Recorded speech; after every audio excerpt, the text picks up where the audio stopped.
You can hit that snooze button and be 9 minutes behind everybody else, or you can get your ass out of bed and start today and get after those goals. Today, don't hit that snooze button, get your ass going today, right now, and get ahead of everybody else, because if you sit there and hit that snooze, you're going to be 9 minutes behind that other person who doesn't.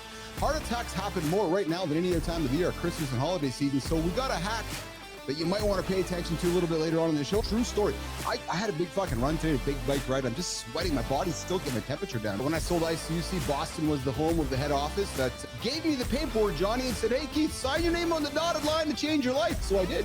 But anybody that's got a fucking keyboard is now some sort of a fucking scientist or a doctor. How the hell are you going to cough that out? Yeah, so the point is, guys, call 911. Don't be just listening to your nephew or your niece or somebody you just saw on TikTok. I know. I mean, generally speaking, the people that are scratching lottery tickets are the ones that are not really focused on their future. The only reason we get out of bed is to help you guys get out of bed. That's what we do. We get up to get you guys out of bed because we know that if you hit the snooze button, you're 9 minutes behind. Don't fight what's happening in life. Embrace it because it's good for business. It's as simple as that. People project. They project their criticism. It's about them. It's not about you. But let's keep it real. Sometimes you do care. So what do you do then? You check the source. Do they have skin in your game? Have they built what you're building? Would you trade places with them? If not, then their opinion, damn it, it's not worth your energy. You don't need permission to live your life. No. You need courage to live your life out loud. My morning routine for the last couple of decades starts with two things, even though the phases have changed, but two things: music and movement. And those two things are non-negotiable. Next thing you know, my blood is pumping, I'm feeling good, my brain is awake, and everything else, everything becomes much more clear, much faster when I do that. I take the full morning to be about me, if I can. Yeah. And I'm a little bit selfish in that, or self-led in that. Yes. We just talk about like, our lives. Like this is normal for us. Like talking about erectile dysfunction or talking about the morning wood or talking about life expectancy works. You're thinking this guy in a fucking robe with a goofy hat on. You got Johnny sucking on a cigar at 2 o'clock in the morning and they're having conversations about their feelings.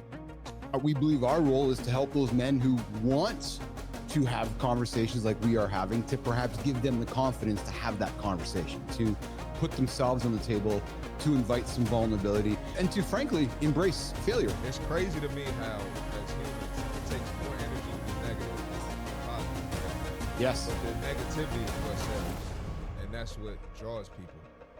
And it's much easier to go and talk smack about somebody else and forget about your own problems and hide in that negativity. These people that are putting out the negativity, they don't realize they're doing it to people who are super unselfish, because we putting out the content out with the intent of helping people. You don't need the fancy stuff to get results, and you don't need the fancy stuff to get started on your journey. Don't use social media as a comparison to make you feel lesser than, or make you feel like you're not capable of getting it. This is the only morning show that helps you get your ass out of bed and clean your ass after you go for a shit. Make today the day to claim your goals, because we know this nation, we know this for a fact. The cost of waiting is career stagnation. You're going to sit around and get lower salaries. You're going to have increased stress, and you're going to reduce your motivation. If you have the behavior pattern of waiting, you're going to be fucking waiting for the rest of your life. You made that choice to eat whatever you wanted to eat. You made that choice not to read the book. You made that choice to be lazy at work, be a shitty parent, whatever it is. You actively made that choice. You need to be accountable for it and realize that people think they're above making a mistake. Like, you think your shit don't stink. You think you can't make a mistake. You think you can't be wrong. At the end of the day, you're human. And if you are wrong, it's okay. If you remove the whole waiting and I'll do it tomorrow, and the procrastination and waiting for the perfect time, life just starts to transform whether you like it or not. Action. We need big, aggressive action. That's what it's all about. Don't sit and think about what you want to do. Don't plan it out too much. Just take the first step. Action is the key to get this thing moving. If you're waiting for the perfect time, if you're waiting for the perfect moment, if you're waiting for the perfect moment, it doesn't exist. Action. Big, nasty, aggressive action right here, right now is exactly what you need to get this shit going. Vaginas, let's fucking talk about them. We all have sex. right? We like, and if we can get this conversation on the table instead of off the table, let's have it, right? Sex is normal. Fantasizing is normal. Most of the things that affect men and women sexually with sexual dysfunction and aging are treatable. Brain Yes. fog is real. The physical symptoms are real. And I encourage people not only to have conversations with your employer, certainly if it's affecting you, but also know that you should be having a conversation with your doctor. It's not just a normal part of aging. When we fantasize about something and we go get it, that's fucking fun. Think about different parts of our lives that we fantasize about. I was a fat little son of a bitch.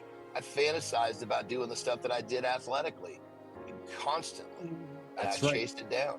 Somebody slashed the boxing bag, and I had to deal with that. So let's see what's going on. Yeah. You can take the girl out of Wisconsin, but not the Wisconsin out of the girl. So, That's been here a long time. If you are a personal brand, sometimes being more organic and more authentic and less planned is a benefit. Real quickly, you learn that as times change, you better get on the bus or you're going to miss the son of a bitch. I think a lot of people overthink their content, Amy, where Jon just goes through his life and creates content around it that's so meaningful. Social media is you're educating others through your life. I realized that me thinking and me problem solving was so much more beneficial than me actually posting. I needed that time to create. It has been at least a decade since I've missed a day. The algorithm is not going to take it, no matter what platform you're on, if you're not posting with consistency. If I have a video with the right message, it doesn't fucking matter when you post it. The algorithm just feeds it out to a handful of people to see if they think it sucks. If they think it sucks, you're shut down. They feed it out to those people and they like it. It keeps feeding it out. Audience, not algorithm. Create content for your community, aka your audience. And hey, they might come back. They might come back at 8 o'clock. They might come back at 2 o'clock. Stop blaming the fucking algorithm and start putting some good content out. If you have a platform, don't turn it into a platform. Keep your audience in mind and bridge conversations. I see myself as a shepherd to help that guy get out of bed and go, holy fuck, if he can do it, if Johnny can do it, so can I. Don't look at the things that someone's accomplished.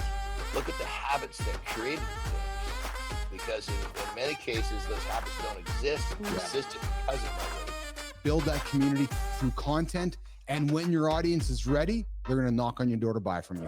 They tell stories about people, mostly women, sometimes men, in a beautiful, complicated way that provides intersection.